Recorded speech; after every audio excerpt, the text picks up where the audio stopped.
Hi, so today I'm going to show you how to make some masks, simple cloth masks that you can use to protect yourself, a loved one, a delivery person. These ones are using hair ties and a wire to go over your nose.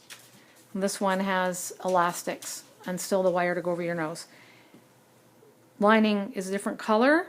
You can actually reverse this mask if you wanted to, so you know which side is dirty, and you can throw it in the wash and disinfect it. First, you need to start with fabric, whatever colors you like. Printed is best, 100% cotton, washed and dried. Here I cut up a bandana. That's something you could do.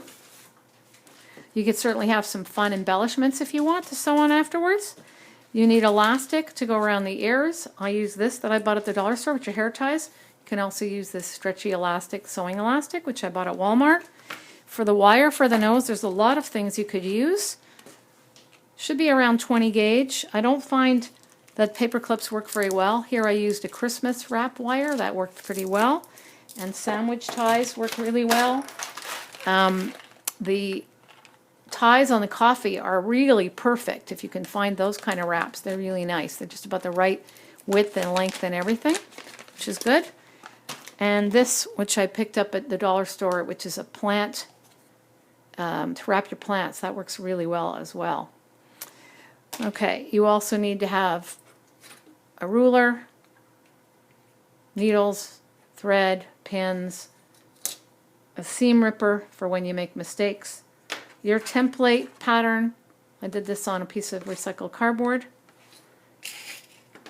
You start off by taking the fabric that you've decided to use, and as you can see, this fabric has a good side and a reverse side. If I fold it over, good sides together, I lay my template down, trying to waste as little fabric as possible in my design. Draw around my template, which I already did, pin it together, which I already did, and cut it out.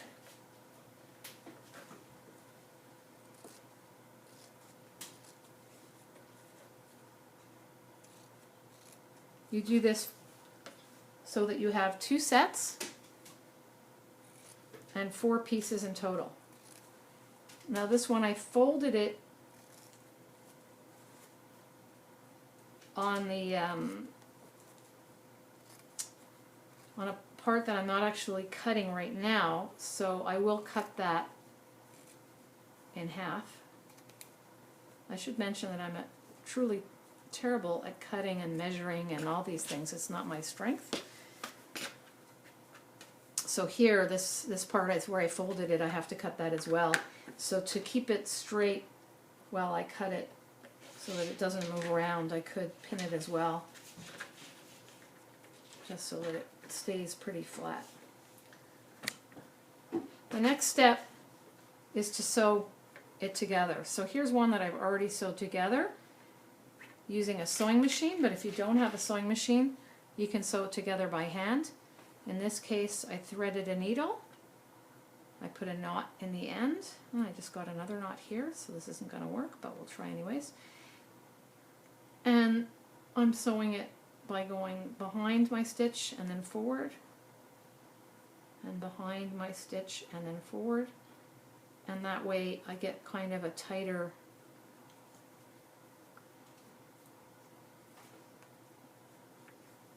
stitch.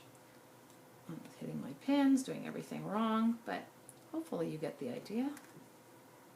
So that you'll end up with something like that that will be good enough to hold it together. And certainly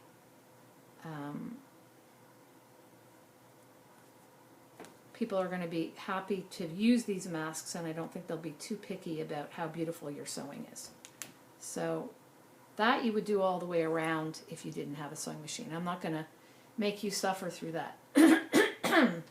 Instead, I'll take this, which I sewed on the machine, and the next step will be to clip the curves. Well, I'll go about every half an inch or so and cut in. That'll make it a little bit neater when it folds. Then I take another one that I've already sewn,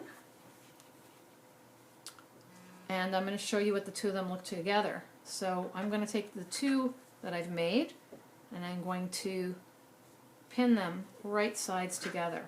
So I'll line them up as best I can and make sure that the top lines up with the top, and that this seams here also line up.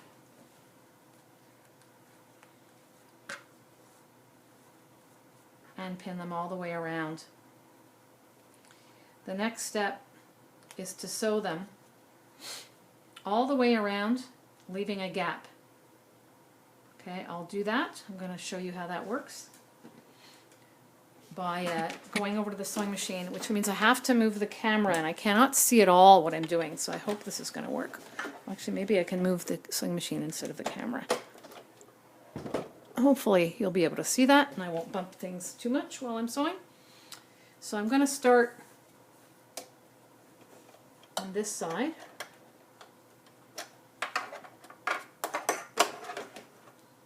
Try to make sure that it's pretty well lined up.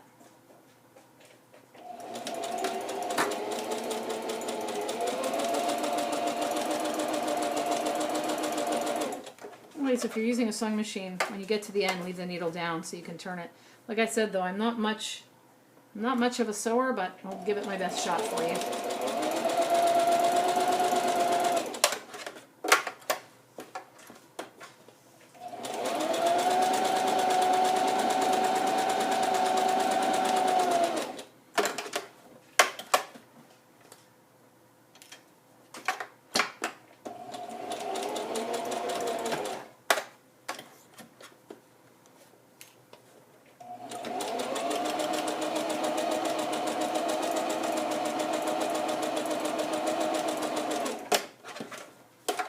Always putting the needle down when I go to turn the sides.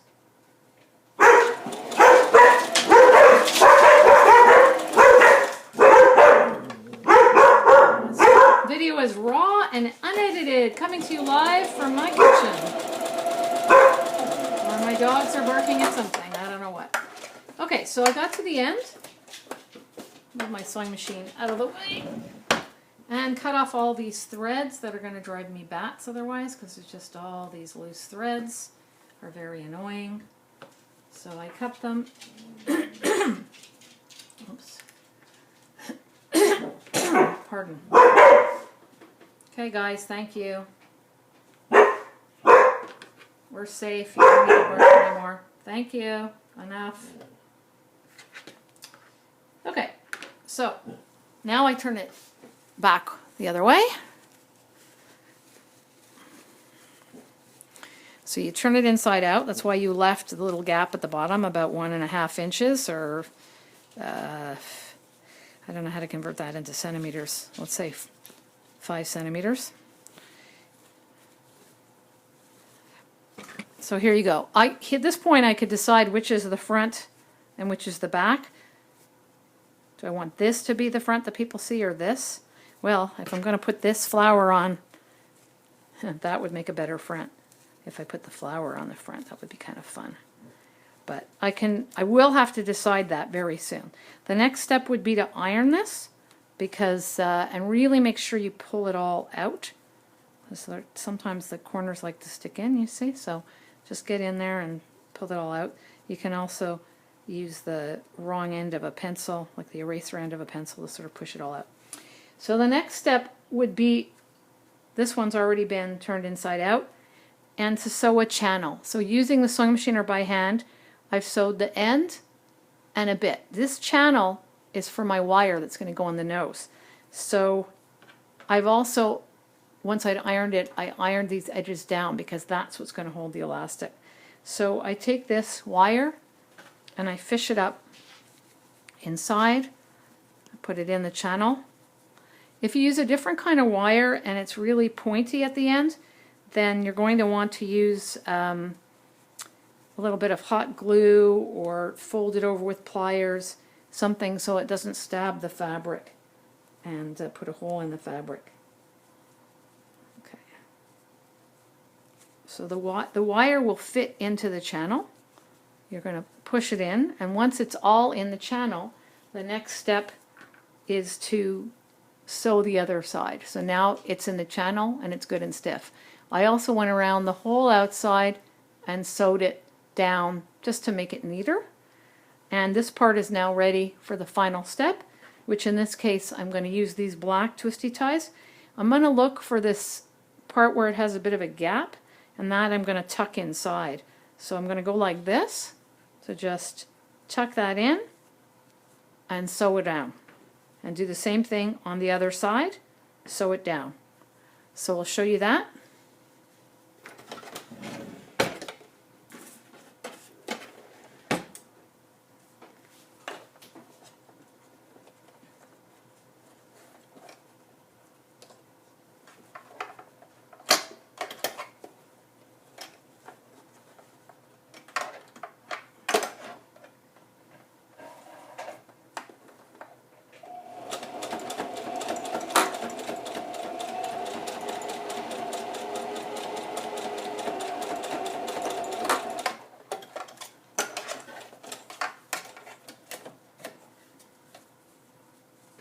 I don't know how well you can see this.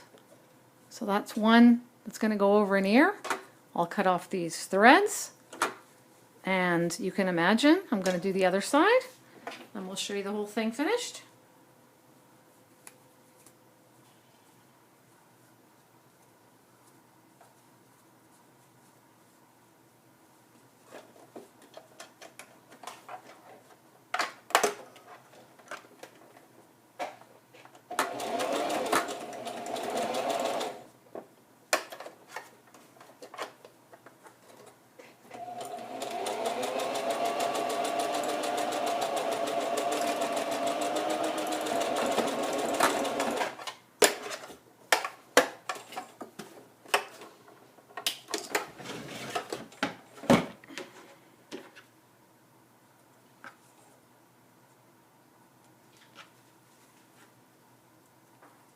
That's the whole thing.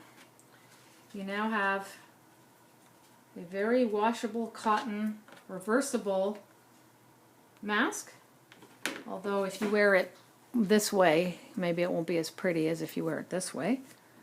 And certainly if I wanted to embellish it, if I have anything lying about that would make it cute, I can do that too. But you don't want to use stretchy or sparkly fabric. And I'm going to see if this works. I don't know if I can do this in video. I wanted to show you what it looked like on me, but I think I'm just going to have to look at the camera and hope for the best. Don't know if you can see me, but there we go. And good luck making your masks.